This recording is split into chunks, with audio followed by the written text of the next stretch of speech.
Hey, welcome to another Live with Tim. It is such a great opportunity to come back to you live and in color from your nation's capital. We are here once again to have a conversation with another person who will provide insight and opportunities for us to try to have an equilibrium about some of the very important issues confronting America.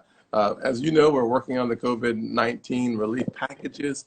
We are certainly going to do all that we can to put ourselves in the best position to succeed. Now, for those of you who may not be familiar with my guest today is a very strong actor. Chris was with us. Chris Evans, how are you, man? How are you? Very well. It's my first Instagram Live. I love it. This is fantastic. I like when people do this the first time with us. I will say that I'm a huge fan of Marvel, and I'm a huge fan of Captain America, and you are Captain America. So I know we're not necessarily here to have a conversation about the next iteration of Marvel movies or what Captain America is going to do next, but there is a special young man in South Carolina. His name is Nathan Branton. He's 16 years old. He's in the hospital at Medical University, and he had one question. I wanted to get you to answer the question. He wants to know, why is Captain America worthy of Thor's hammer? Now, that's an important question as a kid who grew up reading comic books about Thor, Captain America, Black Falcon. That's a great question. Why is Captain America worthy of Thor's That's a great question. hammer? I mean, it's a great question. I think it's because he's dedicated his life to the service of others. I think he's brave, and I think he's selfless, and I think he has all the traits of a hero. But it's not something he was just born with. I think he was born with the potential. Yes.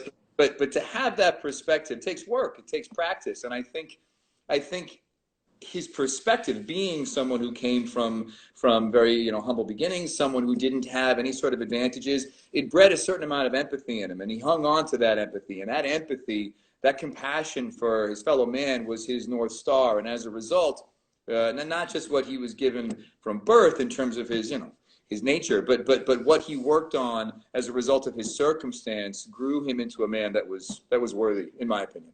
Well, that's a great answer. Thank you very much, Chris. Now, I'll say this to Nathan. We both hope that you get well soon.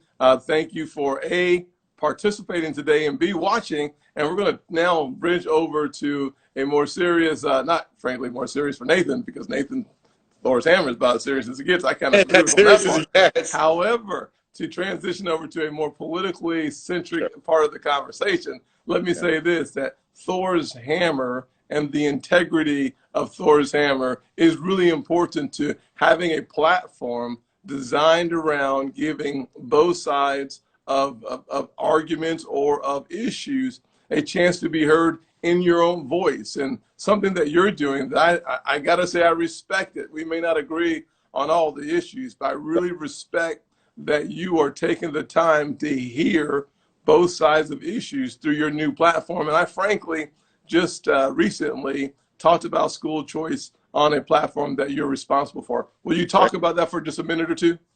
Sure. Yeah. Well, the platform is called The Starting Point, that you were very kind to participate in. And yeah, you did just contribute. You continue to contribute. You've been a huge help to us.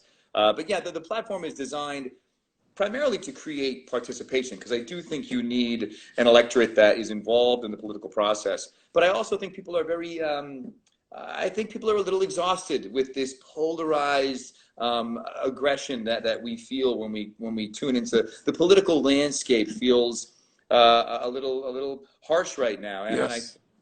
I think if we can return to a place of civil discourse, we can return to a place of subtlety within the way we see things. Again, I'm a Democrat. There's no secret there, but that doesn't mean I have to. It doesn't mean out of the gate that everything I believe is automatically Democratic. I think it's and and that maybe it is, but I still think it's important to be a well-rounded person. You need to hear the full story. You need to hear multiple perspectives. To pull your information from a variety of places can only lead to a more thorough understanding, not only of the issue, but a more thorough understanding of yourself and Yes. how you choose to engage. So again, it's almost like a naughty word these days to say you want to hear a variety of opinions, because again, we are so polarized. But I think if we can kind of gently bring that into the discussion, I do think there are more things that we have in common than there are things that divide us. I think you're right, Chris. And here's one of the things that one of the reasons why I respect your position. I'm obviously a very clear and consistent Republican with conservative values that spring from my faith and from my experience, from my childhood, and frankly, as a business owner, from my business misfortune and fortune. And so that's a place where one of the things I've appreciated about our conversations in the past is that you and I seem to agree to disagree without being disagreeable. And that is lost in the public forum. And if we don't actually have the ability to have a serious conversation about the issues that we must confront as a country and hear both sides before drawing conclusions, it'll be very hard for us to move forward. And equally important, if you are demonizing my intentions, not my position, but my intentions, that makes it even harder for America to move forward. And it's one of the reasons why I wanted to have you on the Instagram Live, but more importantly, your first Instagram Live. So thank you for, giving me a chance to discuss with you conservative issues like school choice. And you have other folks on your side. I think you had Will Hurd on one side and another person talking about AI and the importance of artificial intelligence. So what I'm seeing on your side is a chance for people to be heard in their own voice, not nuances of what they're talking about, not snippets, but a real conversation, a dialogue. And that is so, so important for the nation, because I agree that we have probably 80 or 90% in common on the different sides. The key is where we don't see eye to eye, can we even talk about it? And that seems to be lost art in today's public forum, and that truly is an issue. Yeah, I agree. I mean, one of the things that, this is a line that I heard a lot when I was in DC, is that no one gets the whole loaf, you know what I mean? And then that's a tough pill to swallow for some people, especially when you drift into issues that, where basic human rights are in jeopardy. And again, in order to move the ball down the field, in order to make any sort of progress, you have to accept the fact that people who think differently than you, people who have opinions that you may even deem, straight up immoral, they still have a voice, they still have a vote. And if you think you can just yell louder than them to get things done, that just leaves everybody screaming. I really think the first step should be not to win, but to change a mind.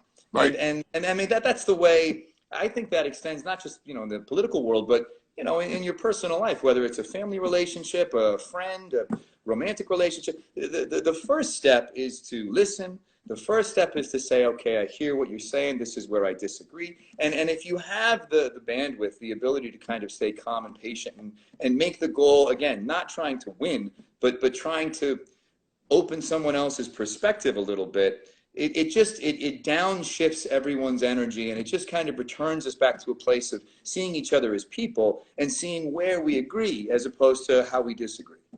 Well, that's awesome. And thank you for what you're doing on that front. And I hope we have more time in the future to have a longer conversation about some of the actual underlying issues.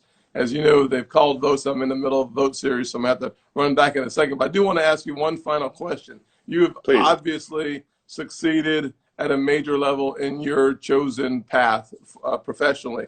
If you had any tidbits of advice for someone who wants to start a business, so like your platform's a kind of not a business, but it's certainly a way of reaching out to people. If you wanted to give one piece of advice to folks who are starting a business, an entrepreneur, or someone pursuing a dream, in the midst of this pandemic and challenging times, what piece of encouragement would you provide the listeners? What piece of encouragement? That whatever your initial idea is, you have to be fluid with it. I mean, things change. I mean, even this site, I had a certain idea in my head, and then I partnered with people who were better than me, smarter than me, more educated and experienced than I was. And in that process, things grew. So it's tough to draw the line in terms of where you stick to your integrity and say, no, that's not where I'm willing to compromise. And then when you say, you know what, actually that's a better idea, and all of a sudden the idea changes shape. So you need to be fluid as ideas grow and evolve, and rely on the people that know more than you. And I think if you if you're too obstinate and you assume that you know better than anybody else, that's a step in the wrong direction. Well, thank you, Chris. Good advice for many folks listening. Good advice for me as well. So thank you for your time, your energy, and your optimism about who we will be as Americans as we face issues together, even when we disagree. Thanks for tuning in to another version of Live with Tim. We look forward to seeing you next time. God bless, Chris. Have a great day. Thank you so much. Likewise, my friend. Yes, sir. Take care. Bye-bye.